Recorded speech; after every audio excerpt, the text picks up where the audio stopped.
got that new thing for ya. It's so exciting. I got that new thing for ya. You know it's flying. Bringing to you the latest fashions, designs, and trends. It's the guru, Ashford, the brand. So exciting. You know it's flying. You know it's flying.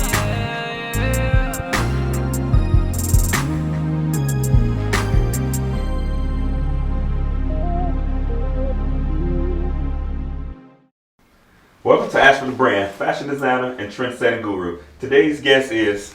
It's me, you guys, Tierra Walker Holloway. Now, you may know me as Tierra Diva Style, but I'm back again. And guess who I get to chill with today? Ashford, the brand. You know what that means. It's going to be fly, it's going to be dope, and it's definitely going to be fashionable. Okay, well, I am Tierra, like you said, Tierra Walker Holloway. I have a blogcast here locally, Tierra Around Tidewater. I'm associate broker and property manager, Walker One Property Group, flawless real estate team with world-class realty. Wow, and this is an amazing woman. I had the opportunity to be on your show. Yes.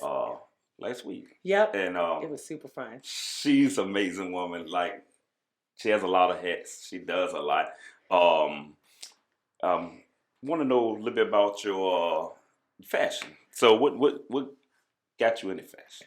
Well, the thing is that the way that we met through my girlfriend Sonia, who we talk about already, is such a connector.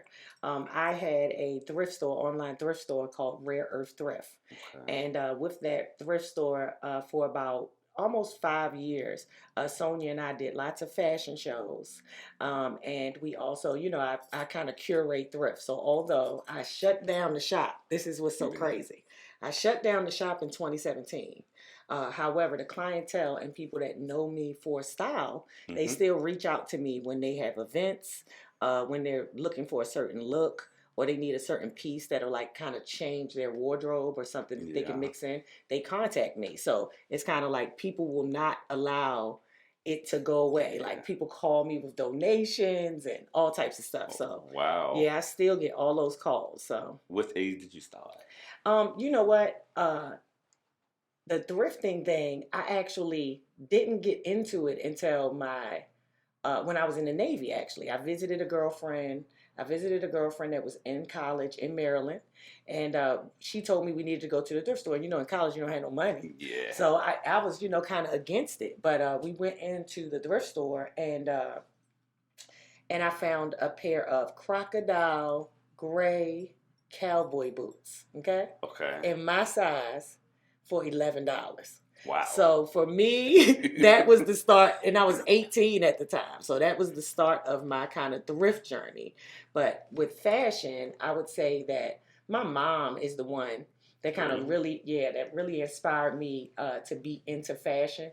Growing up, she was the lady on the block that everybody like admired. Yeah. All the girls would always be watching her, and all the guys would always be like, oh my God, there go Miss Joyce, you know? So she always stayed so fly. And growing up in Baltimore, you know, it was very competitive with fashion. Yeah. You know, a lot of times our community, we've been kind of conditioned to honor more the material than the things that would actually create us assets and wealth. So initially my love of fashion was sparked in a materialistic way, right? Okay. Because it's kind of like, you know, if you're in the hood, you know, I didn't grow up necessarily in the projects, but the hood, if you know about Baltimore City, it's pretty much the hood. And you figure that growing up there, you know, there's so much competitiveness for those things that when you add it all up, don't really matter, right? Yeah. But once you get that taste of fashion and you understand style, right, inherently, it's like, how can you not love it? Like, you have to put on clothes every day.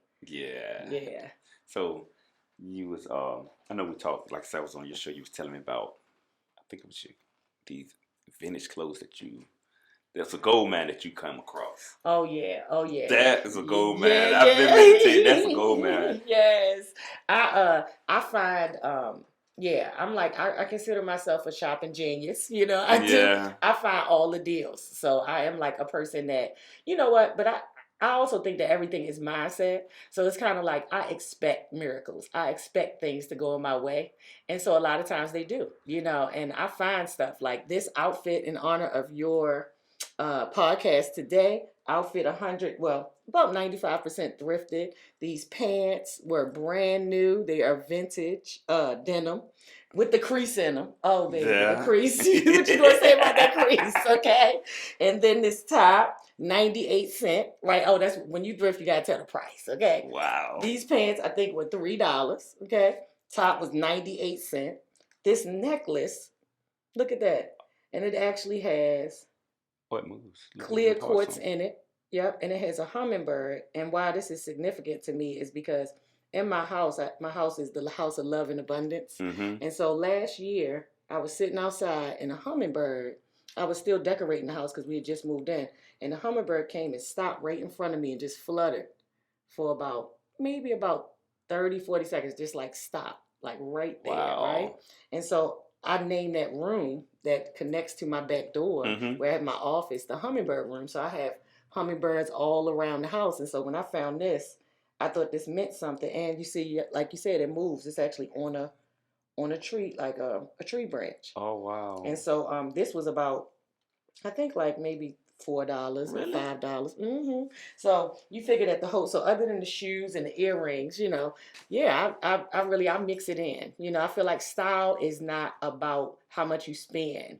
You either got style or you don't. You So know. I always wish I used to wish that I had one suit that my dad was old suit that he had, and I had the suit for a while. I don't know what happened to it, got missing. But I said I wish I would have had more of his old clothes because like yourself, you was telling me like I said, which I still call the gold man when you found all those old clothes your parents or somebody left you. Oh yeah, you talking about that story? Yeah, no, I will tell you. What happened with that was when I was in high school. I was in Baltimore, and my dad moved my family back to his hometown my last 2 years of school. And when we moved there, we moved into a family home. And upstairs in the attic was all my aunt's clothes from high school. Now, mind you, she was like 35 at the time, right? So you figure that this is stuff from the 70s, the 60s, and stuff like that. And she told me I had free reign of that stuff. So I went up there and I got all that stuff and found a tailor, and I began mixing that stuff into my clothes. So even though I didn't start actually going to purchase thrift before, I was 18, when I came, I mean, you don't understand what I'm saying. It was like an attic that was maybe about 1,300 square foot flat across the roof of the house. And there were just racks on racks. I mean, coats, pants, shoes, boots, go-go boots. Wow. I mean, oh my God, all that stuff. And I wore that stuff for like the next year and a half. And then I worked at the time. I got a job at Merry-Go-Round, which kind of dates me, Yeah. However, it shows that I've always, been close to the style. Okay, if you know about Merry-Go-Round. Yeah. So you figure I worked there, so I would mix the new clothes in with the older stuff. And then I found out that all my family on my dad's side, all the women for the past 3 generations had been named best dressed in high school. My mom had been best dressed, my uncle on my mother's side. So it's like I kind of come from a family that's known for, dressing style. well. Yeah, dressing well. Wow. Did you ever get it? Or try for best dress? Or? Oh, yeah, no, I won. Oh, yeah? Oh, no, I won. I always win. Yes. You know what? That's what I'm saying is that if you have it, if you have it, you kind of have it. Yeah. So you figure that, I've just always been kind of, just into it. And like we was talking about on my show, I think the only difference is now is that I'm more comfortable. So it's kind of in myself. So not about, like the clothes, but I mean, I'm more comfortable in myself. So it's almost like I don't have to be as over the top, like I can wear something outrageous or something casual and still know that I'm kind of killing the room. Yeah. You know, it's like you get to a point where you know who you are, so you don't look for it anymore. You know what I'm saying? Yeah. You don't don't look for that validation or nothing. Because after a while, having friends and stuff, and I've been here in Virginia, loving it, for over 20 years, and I would be around girlfriends, or you think that and you come in and they have on all the newest, $500-600 stuff, and you got on something nobody's ever seen before, and they loving on each other, but nobody's saying anything to you. So after a while, you start realizing that people can't really take it when you're killing them so easily. Yeah. You're right. They don't know what to say. Yeah, they don't even know what to really say. You know what I'm saying? They still trying to figure out, where did she get that? Right. And on top of that, they know what you give it. You know what I'm saying? They know what you give it, honey. So you gotta, at some point, you gotta understand, like, hey, this is who I am, and just accept it. And I know you was telling me too once that you do a lot of styling people. Yeah. People call me for fashion shoots and, things like that. And then, Sonya tries to get me to like style lots of stuff. So I'll go out and style people and help out with their, styling needs and stuff.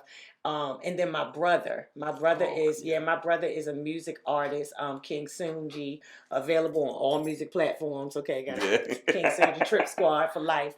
So you figure that my brother is an artist, and I kind of like help him, or not help him, because he's stylish, I would say he's gotten a lot more stylish too over the years, but he's definitely stylish, and I'll help him out, him and his guys, suggest outfits or themes when they do their videos and treatments and stuff. Because most people in the music industry, they tends to want to have their own style. So they can start trends too as well. Yes.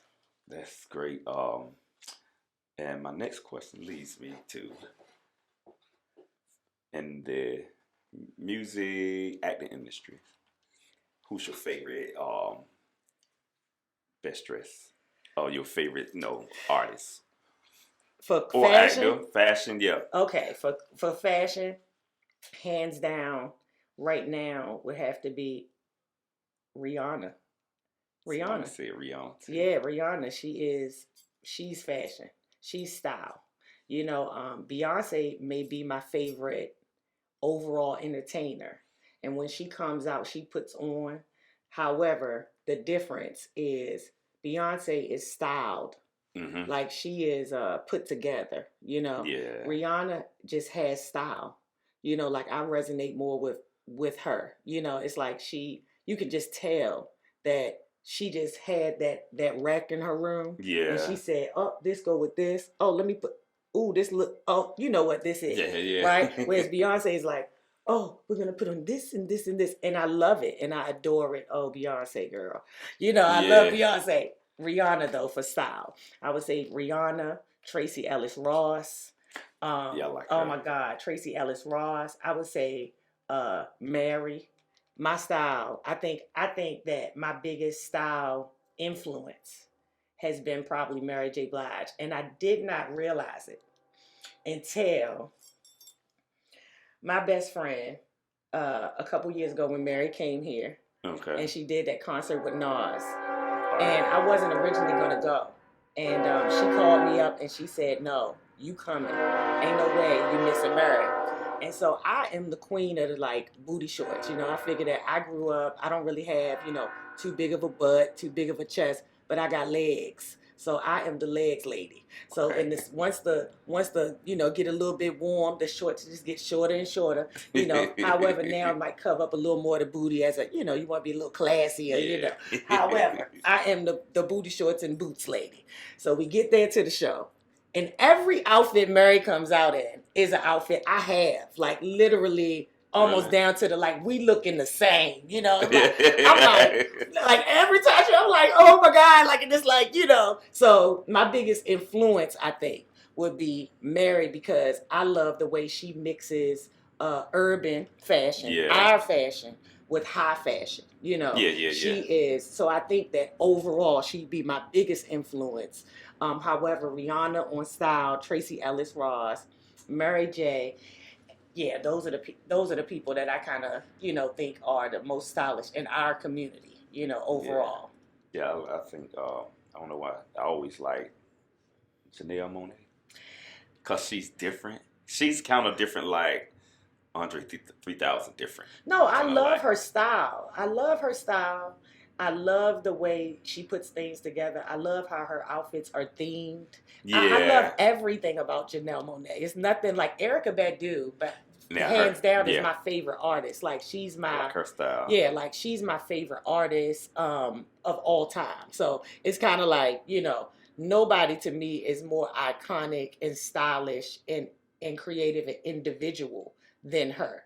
But it depends on what kind of fashion you're talking about. Because when we're talking about who kills it, is Rihanna. Yeah. But when you're thinking about who makes a mark, it would be Erica. And it takes great confidence. Yeah. to Oh, do. oh yes, those shoes, and and all the options on her Badu World Market. Oh my God, I just her style is second to none. Second to none. Wow. Not Janelle though. I like her, but she's kind of plain, but like it's kind not of that she's plain. she's just different. Yeah, I like her. I like her. I just don't put her in my list. She's Yeah. just not in, something about her. It just throw me. I love her music. You know what I'm saying? I Yeah. support her. I think she's amazing. I just don't think of her when now that you mention it, like she just recently went to whatever award show she went to, and her body, oh God, Janelle. She is, you know what I'm saying? Like she is giving it, I just don't on my list like that top, Yeah. like. And so what other things do you do? I know you have the thrifting, you style people clothes, Yes. and like I say, you look nice. You very stylish yourself. What Thank other you. things do you have going on? Well, I'm actually a real estate agent. I'm a broker here locally in the state of Virginia. I help buyers, sellers, investors build wealth. My Tierra around Tidewater, I actually call it a blogcast because what I do is 2 series on that show. So I have one series that is the wealth series, and I bring on people from every area, from mortgages, insurance. I have some stock people coming on soon to talk about beginning investing. And then we do monthly. We do like a mortgage highlight where we talk about different things that help our community. So the one I have coming up is going to be about self-employed, and because there's actually a loan program coming out that's actually available right now that is a bank statement loan. So for your self-employed borrowers, up until now, you would need 2 years of self-employed taxes in order to qualify for a mortgage. Oh, okay. And they're getting back now to where you can have 1 year of taxes, and as long as you can show consistent growth through your bank statements, you're moving forward to a mortgage. So that's going to be a game changer for a lot of people in our communities, especially with the innovation of technology and us kind of, waking up collectively to ownership. Yeah. So much so in the past 3 years, 5 years actually, but you can see in this past 3 years and then last summer, just a huge shift in consciousness because people were able to sit down and realize that their jobs didn't value them as much as they had thought, Yeah. and things weren't so easy for so many people. So that's going to be a big game changer. And then I'm a property manager. So wow. I manage quite a few properties in all 7 cities. And I consider myself a property manager for the people. What the reason I say that is because a lot of times people don't understand what goes into the application process.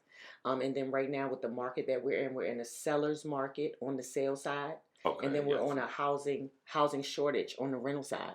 So for every rental that I have available, there are 15 to 20 applicants within maybe 24, 48 hours. I put a rental on the market on Thursday. It was gone by 2 o'clock. So, it's just kind of like, so I work and I work with professional love and care. So I try to, treat people with the same respect. Like I feel like, I may want you to buy a house. I recently started my team is Flawless Real Estate Team. Okay. So I have a Flawless Living Made Simple tenant to homeowner grant where tenants that work with me and go through this program, they get qualified for every ability to purchase, but then also myself and several business owners that I work with, offer $1,500 and $350 grants, which help you with the prepaid costs like earnest money and home inspections and stuff on top of Oh any wow. grants that you get with your mortgage program. So, just working for the community and building up a strong reputation for a person that really cares about us and wants us to have the ability. It's kind of like I'm called the gold digger, GOAL. Yeah. So you figure like your goals. That's what that's the thing I'm most Yeah. passionate about. Like I'm a real estate agent, not for money. I'm a real estate agent because I want us to be able to have the knowledge to access the things that create stability in America since we built it. Yeah, I like So that gold digger. yeah, the gold digger. So Yeah. y'all, I mean, I know y'all got different programs too that help people because there's a lot of people that's living renting or even some low income homes Hmm. that they don't know that they can buy a house. Yeah. Like we talk, nobody is going out and around the neighborhoods and telling them this information. A lot of them scared to go in these areas and give them information. And also, purchasing a home, I feel like it changes. Seems like it changes a person. You got one person that might be not too good as a home renter, but when they get a home, it's almost like a person putting a suit on. You That's right. you can walk a little different. Absolutely. What programs do y'all offer Well, to help those people? Well, the thing is that, I would say the first step for anyone that's even interested in purchasing a home is to just go right online. Just go right online and look at the state of Virginia housing program. I mean, the reality is that in 2021, right, we spend an average of about 8 hours a day on our cell phones. Now, if in that 8 hours you can't take 20 minutes and research, I mean, and it's literally at your fingertips, meaning you can call me because I want to help you, right? But anything you want to know, I mean, if we can go on YouTube, like even this ponytail, I found this on YouTube. I sit there, I watch the lady, I do what the lady do, right? Yeah. Same difference. You want to own a home, go on YouTube, say own a home, right? It's going to be somebody on there that look just like you saying, here's how you own a home, right? There are so many platforms to be able to gain access. And one of the things that you and I had been talking about was how, like you said, in the housing developments and stuff, there are programs here in our state and in city by city that within the Section 8 programs and the actual housing project programs, you can go in there and you can pay in monthly, and they will match you dollar for dollar towards your home deposit, like your down payment on your home, or your rent and security deposit to actually move out of that circumstance. Okay. And the thing about it is that what people don't realize is that as you allow yourself to kind of get back into society as a whole, meaning like you end up gaining more because God makes room for what you do, right? Yeah. It's like faith without work, right? Yeah. So it's kind of like you have to put in what you'd like to receive back, and those options are available. People will match you. It's so many grants. In the city of Norfolk, they have a grant where you could stay in your same community. Like, for example, Huntersville, right? Yeah. You said you used to be out of Huntersville. Yeah. So you figure like in Huntersville, you can buy one of those houses. And because it is a neighborhood that they are redeveloping, they'll give you $40,000 grant towards it. So you could be right. So you could work at Walmart. You could work at Walmart making $12 to $14 an hour, qualify for a home that's up to $150,000, and then the city of Norfolk will pay $40,000 of that. Okay, Really? so that means your mortgage amount is only of the $110,000, and as long as you stay in that home for 10 years, right, that amount is completely erased. Oh, So wow. it's a grant. It's a forgivable grant. They have each city, with exception of Virginia Beach, has a program like that. They have essential worker grants where because of Corona, they included everyone, right, that stayed employed during the pandemic. So my lender partner Diane Stein, her bank Southern Trust, they have an essential workers grant where, now check this out. I gotta take a deep breath because this is like a big deal. No, I want to make sure this is a big deal. So you have a 640 credit score, okay? The grant, as long as you're within the income limits, and it's like less than 100,000. So that's pretty much a lot of people in our communities that make a less than 100,000, right? Yeah. And it may be lower than that. So I can get you the program requirements, but the point is that it has an income limit that you can make up to. Okay. 640 credit score, $1,000 down payment, and as a first-time home buyer, up to a $7,500 grant, or as a second home buyer, $10,000 grant. Wow. $10,000 grant. Now here's the benefit of that. Right now, as I just mentioned, we're in a seller's market in Hampton Roads, which means that for every home, okay, we are at a 50% loss on homes for sale as we were last year. So in March of last year, there were about 6,300 homes for sale. This year, there are only about 3,200 homes for sale. Okay, so that's a direct 49% drop. Okay, yeah. So for every home in the price ranges, especially of 280 and under, you have about maybe 10 to 15 buyers. So that means that you're paying your own closing costs as a buyer. Okay, Yeah. Well, that grant will cover that. Wow. That grant will cover that. And so it's just kind of like so many opportunities, and the option for ownership, what it allows you to do is build stability because you consistently know that you won't have to move and you're going to pay the same amount for 20, 30, or 40 years.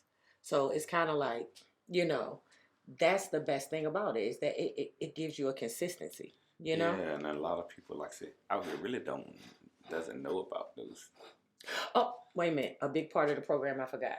You can buy up to a 4-unit. So you can actually buy with that grant program, whether you're a first-time home buyer or a second and existing home buyer, as long as you're going to live in the house as your principal residence, you can buy up to a 4-unit building. Wow. Yeah. Now with the Virginia housing program, you cannot do that.